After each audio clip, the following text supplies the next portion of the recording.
Magandang araw sa inyong lahat. Ngayong araw po na ito'y naghanda ako ng isang napakasarap na kare-kare.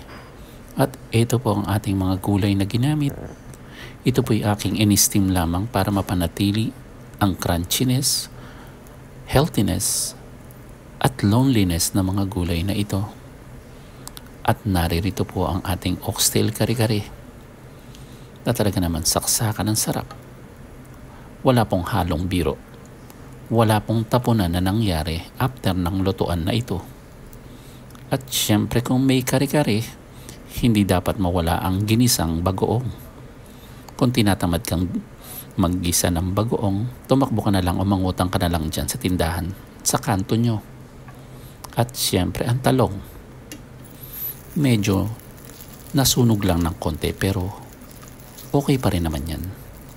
Kahit na kakulay ng kapitbahay yung mapangit na, masama pa ugali. Masarap pa rin yan.